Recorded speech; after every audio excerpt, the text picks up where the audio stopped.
So what's up guys, I'm BlackOpsAmazing, welcome back to another video, and today we're going to be talking about one of my favourite zombies maps we have ever had, which is very strange because it's also one of the first we ever had, and that was Doris. All the way back in 2009 it would have come out because it was DLC 3 for World at War. Now this is a map that we've seen again back in BO3, the Giant. Pretty much the same map in terms of layout, story, obviously it's different, but in this video I'm going to be talking about the original Doris, focusing on the three main things that in my opinion make a map, and that is gameplay, Easter eggs and storyline. There will be a bit of a mixture between the Giant and Doris because they're pretty much the same map, and you are going to be seeing the Giant gameplay because there isn't theatre mode for World at War zombies, plus this looks better. But Doris, one of my favourite zombies maps, in fact one of the only zombies maps that I can play multiple times without getting bored. The only other ones that I can really do this on is Shadows of Evil and Horizon Draka, but Doris is one of those ones you can play over and over again. I don't quite know what it is about this map because it isn't complicated, there's not too much to it, as you would expect being one of the first, but it also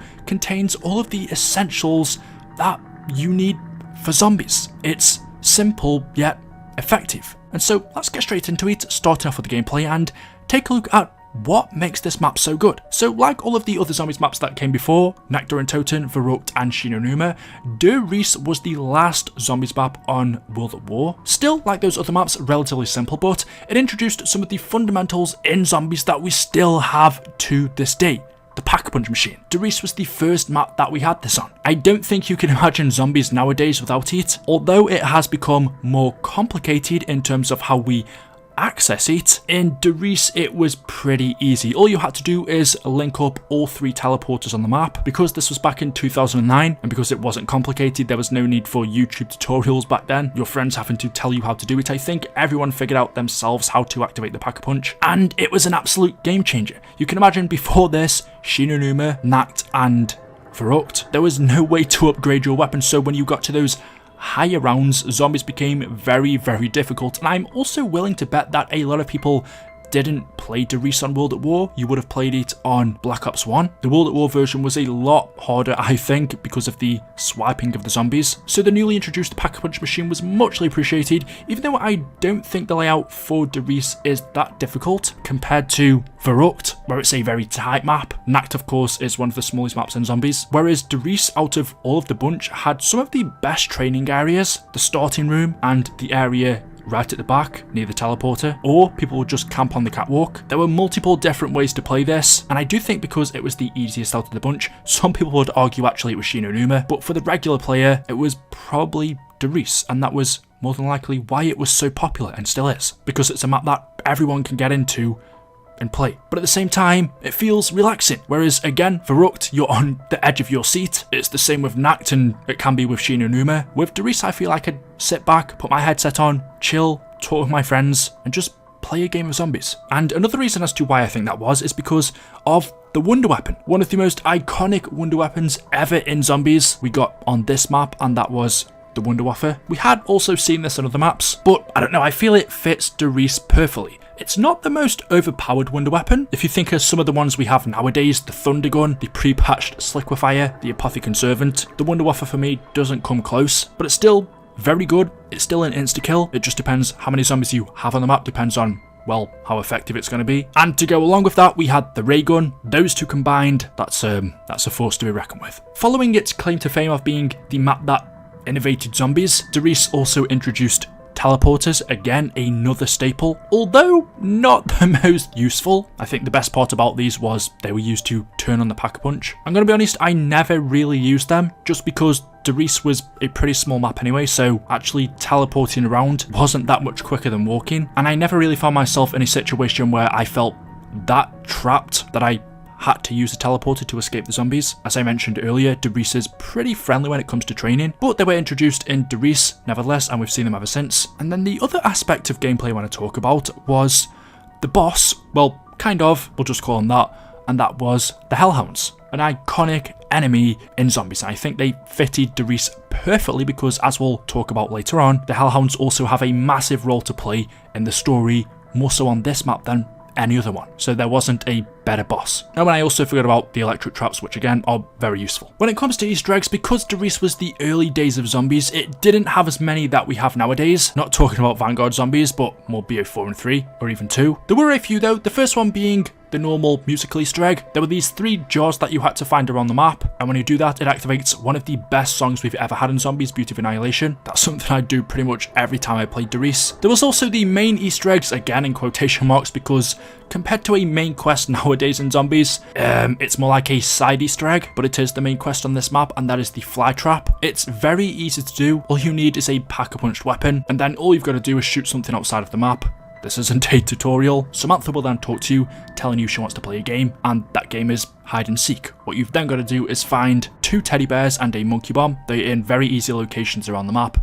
Shoot them, and when you've found all 3, that's it. That's the end of the Easter egg. Nothing special, but considering this was 2009, technically the first main quest, although I would say that was actually Ascension. We'll let that one slide. But yeah, that was really it. There are smaller things like you can see the shadow of Samantha's teddy bear on the wall, and then there is an Easter egg where if you throw the monkey bomb into the furnace, it begins to scream. But yeah, for the original, that was really it. On the giant, there are a few more. On the rooftop of the building, you can see the Mob of the Dead plane. You can also see a hanging man who we know is Dr. Porter. When the zombie outbreak happened at Derice, instead of having the zombies kill him, he decided to take his own life by hanging himself. Although originally he was going to kill himself by overdosing, he ended up losing his pills and instead hung himself before the zombies could get to him. And that leaves us with our third and final thing to talk about, and that was the storyline. It all started on May 10th of 1931, where Dr. Maxis formed Group 935. After discovering large deposits of element 115 near Breslau, Germany, Maxis sent a bunch of German scientists to investigate, and having done that,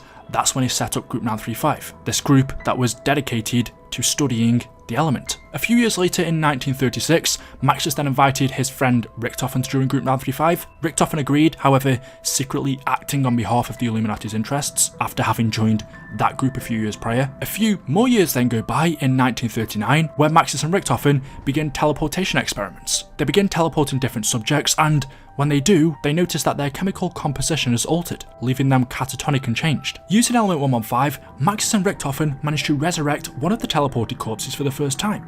Initially, it obeys, but soon becomes rabid and attacks them. They have to euthanize the test subject. A few more things then happen, such as Richtofen goes on to create the Wunderwaffe DG2, Maxis ends up turning to the Reichstag for additional funding. In the meantime, Richtofen also ends up teleporting himself to the moon and Shangri-La. I have done a full storyline explanation on the whole of the Ether timeline from World at War to BO4, so if you haven't seen that, definitely go ahead and check it out. It's about an hour long. I don't have time to explain the whole story in this video, but getting to the important part, after Samantha's mother's death, in order to keep his daughter happy, Maxis gifted her a dog. This dog we know was called Fluffy, and she was pregnant. Anyway, during some more matter transference tests, after experiencing several failures, during test 5, Maxis decides to use his daughter's dog, Fluffy, in his test. Maxis ends up teleporting the dog away. We believe she went to the dog ether, although we don't know 100%, and since the dog didn't return to the mainframe, Maxis deemed that test a failure as well. However, during their next one, test 6, Fluffy is teleported back to Derice. However, Samantha walks in on the experiments and sees what her father Maxis has done to a dog. Samantha runs into the teleporter to Fluffy. Maxis, realising that that's not actually Fluffy anymore, it's now a hellhound, chases in after her. Richtofen then seals both Samantha, Fluffy and Maxis inside of the test chamber and teleports all 3 of them away. And that's the storyline of Derice. After this, the zombie outbreak occurs and the facility is abandoned. That, along with the gameplay of Derice, I would say the Easter eggs, but there aren't too many, is one of the reasons why this is one of my favourite zombies maps of all time. So there we go. Check out the other videos I've done for this series on the channel. As always, hopefully you've enjoyed the video today. If you have, drop a like rating. Make sure you are subscribed to stay up to date with the latest content on the channel. And as always, I'll see you in the next one. Until then, goodbye.